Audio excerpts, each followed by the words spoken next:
حضرت ابو ہریرہ رضی اللہ تعالیٰ عنہ بیان کرتے ہیں، ایک مرتبہ پیاری آقا صلی اللہ علیہ وسلم نے فرمایا، کہا لوگو اتدرون ما المفلس، جانتے ہو سب سے بڑا مفلس کون ہے؟ صحابہ کرام نے کہا اللہ کے رسول، المفلس فینا من لا درہم لہ ولا متاع، ہمارے نزدیک تو مفلس وہ ہے جس کے پاس نہ مال ہو، نہ دینار ہو، نہ درہم ہو، نہ ساز و سامان ہو۔ حضور نے فرمایا، نہیں لوگوں، ان المفلس من امتی یوم القیامت، میری امت کا بڑا مفلس وہ ہے جو قیامت کے دن آئے گا، اور آئے گا کیسے؟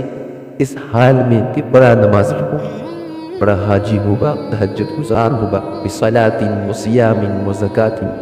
نماز اپنے ساتھ لائے گا، زکوٰۃ لے کر آئے گا،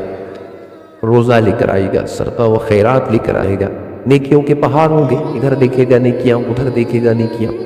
نیکیاں ہی نیکیاں نظر آ رہی، اپنی نیکیاں دیکھ کر خوش ہو رہا ہوگا۔ حضور پاک صلی اللہ علیہ وسلم فرماتے کہ نیکیاں تو اپنے ساتھ لائے گا، لیکن ایک ایسا جرم ہے جو وہ کر کے آئے گا، وَيَأْتِي قَدْ شَتَمَ هَٰذَا وَقَذَفَ هَٰذَا وَأَكَلَ مَالَ هَٰذَا وَسَفَكَ دَمَ هَٰذَا وَضَرَبَ هَٰذَا، کسی کو گالی دی ہوگی، کسی پر بہتان لگایا ہوگا، کسی کا مال ناحق طور پر کھایا ہوگا، کسی کا خون بہایا ہوگا، کسی کو مارا ہوگا، لیکن ہوگا تو بڑا نیک، حکم ہوگا جاؤ جنت میں داخل ہو جاؤ، جنت کی طرف بڑھے گا، ایک شخص آئے گا کہے گا میرے رب، یہ تو وہی شخص ہے جس نے دنیا میں مجھ پر بہتان لگایا تھا۔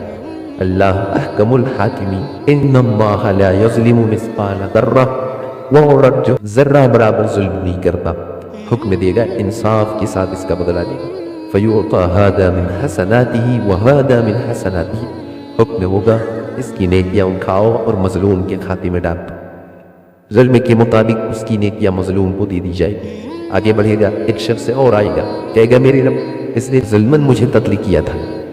پھر حکم ہوگا نیکیاں اٹھاؤ اور مظلوم کے کھاتے میں ڈال دو۔ تیسرا آئے گا، پھر چوتھا، پانچواں، چھٹا، پھر وہ سارے مظلوم آئیں گے جن جن پر اس نے ظلم کیا تھا، سب آئیں گے، اپنا حصہ لیں گے اور سب کے ظلم کا بدلہ نیکیوں کی صورت میں دیا جائے گا،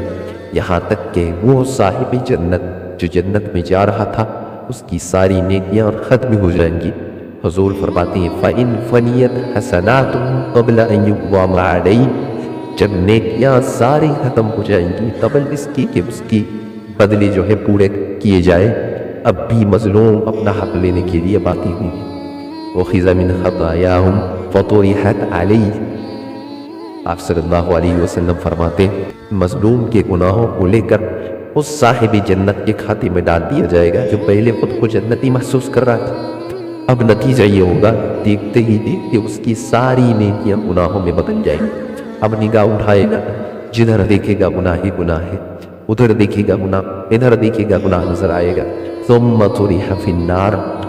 حضور پاک صلی اللہ علیہ وسلم فرماتے ہیں اب آخری نتیجہ یہ ہوگا اسے گھسیٹ کر جہنم میں پھینک دیا جائے۔ حدیث نبوی صلی اللہ علیہ وسلم سے ہمیں بعض نکات کا پتہ چلتا ہے۔ پہلا نکتہ، حدیث رسول صلی اللہ علیہ وسلم میں دو طرح کے مفلس کے بارے میں بتلایا گیا،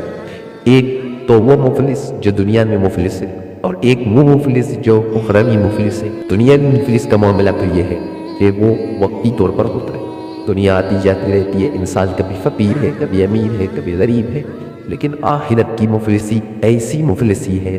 جس کے بعد پھر کبھی بے نیازی نہیں، جو ایک بار وہاں مفلس ہو گیا ہمیشہ کے لیے ہو گیا۔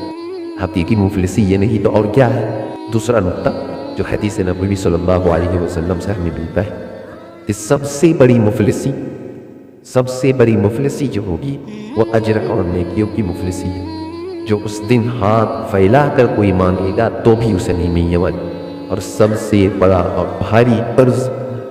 اجر اور نیکیوں کا قرض ہے جو اس دن اس سے چھین کر کے ادا کر دی جائے۔ تیسرا نقطہ جو حدیث نبوی صلی اللہ علیہ وسلم سے پتہ چلتا ہے، حدیث رسول پہ دیکھیں صاف تنبیہ ہے بندوں کی حقوق میں خیانت کرنے والوں کے لیے۔ ضروری ہے کہ دنیا ہی میں وہ اپنی خیانت کا بدلہ ادا کر دے، اگر ظلم کیا ہے تو ظلم کی صورت میں معافی تلافی کر لے،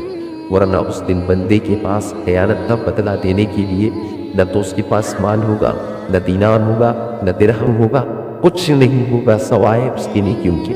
اس لیے اگر نیکیاں تنگ پڑ گئی تو سوائے ہلاکت کے اور کوئی نہیں راستہ نہیں۔